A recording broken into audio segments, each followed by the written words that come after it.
ఏంటో ఈ మధ్య చిట్టీలు రాసి మరీ గుర్తుపెట్టుకోవాల్సి వస్తుంది. కొంచెం చదువుకున్నా కానీ లేకపోతే అట్లుండేదో నా పరిస్థితి. ఏందనుకుంటున్నారా? పొద్దుపూట నిన్న చేసిన కూర తినదైనా మర్చిపోతానేమో కానీ బ్లౌజుల విషయంలో మాత్రం అస్సలు ఇప్పటి వరకు కూడా ఒకళ్ళకి ఇచ్చింది లేదు, మార్చింది కూడా లేదు అసలు.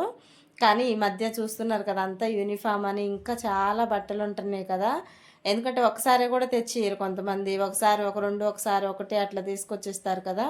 అలాంటప్పుడు కొంచెం మారిపోయే అవకాశం ఉంటుంది. అందుకనే ఇవన్నీ రాసి పెట్టుకుంటే కొంచెం కన్ఫ్యూజ్ అనేది ఉండదు. ఇంకా చూసారు కదా, బ్లౌజులు ఎన్ని ఉన్నాయో మొత్తం కట్ చేసి పెట్టుకున్నాను. ఇంకా నుంచి అయితే ఇక నైటు పగులు పొద్దాకలు కుట్టాల్సిందే అసలు. కానీ ఇంకా బతుకమ్మ వస్తుంది కదా, ఇంకా ఎక్కువ ఆడవాళ్ళు ఎక్కువ బట్టలు పట్టిస్తారు. సీరియల్ అమ్మటి ఒక్కొక్కటి ఇచ్చుకుంటూ వెళ్ళాలి. ఈ డ్రెస్ చూసారు కదా అంతకుముందు వీడియోలో, ఇవి పర్ఫెక్ట్గా సెట్ అయినాయి. అయితే ఇంకా 10కి పెచ్చే ఉన్నాయి అనుకుంటా శారీస్ డ్రెస్సులు కుట్టేవి, అవన్నీ కుట్టివ్వాలి. ఫస్ట్ బతుకమ్మకు ఒకటి, తర్వాత ఇవన్నీ.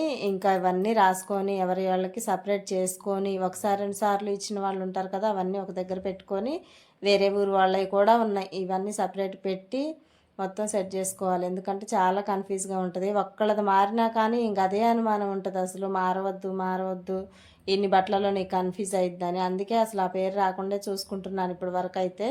అందుకే ఆ కన్ఫ్యూజ్ కూడా వద్దు. కొద్ది గొప్ప మర్చిపోయి వాళ్ళకి ఫోన్ చేసినా కానీ అమ్మమ్మ మారో మాకన అడుగుతారు. ఇంకంత ఎందుకు అని మొత్తం ఇలానే సెట్ చేసి పెట్టుకుంటే ఎవరి వాళ్ళ ముందు ఇచ్చేవాళ్ళవి కూడా పేర్లు రాసి పెట్టుకొని లైన్ నెంబర్ పెట్టుకుంటే కుట్టడానికి వీలుగా ఉంటుంది కదా.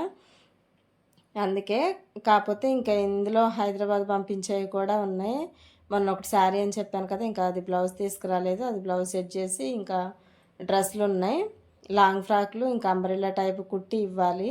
ఫ్యామిలీ మొత్తం ఇక్కడే కుట్టించుకుంటారని చెప్పాను కదా, వాళ్ళల్లో ఇంకొక ఇద్దరే ఉన్నాయి. అమ్మాయి జాబ్ చేసిద్ది. అయితే డ్రెస్సు స్టిచ్చింగ్ ఇక్కడ చాలా నీట్గా ఉందని ఇక్కడ కుట్టించుకుంటారు వాళ్ళు ఎప్పుడు కూడా. వాళ్ళ అమ్మమ్మ వాళ్ళ ఇంటికి వస్తారు కదా, వాళ్ళ ఇంటికి వచ్చినప్పుడు తీసుకెళ్ళటమో లేకపోతే వీళ్ళు అక్కడ తీసుకెళ్ళటమో చేస్తారు. అందుకే వెనకటి పెద్దవాళ్ళు ఉత్తరం రాసే మందమన్నా చదివియాలి అనేది ఇప్పుడు అలా ఉపయోగపడుతుంది. ఎలా ఉంది నా ఐడియా? ఈ వీడియో నచ్చితే ప్లీజ్ లైక్ అండ్ సబ్స్క్రైబ్.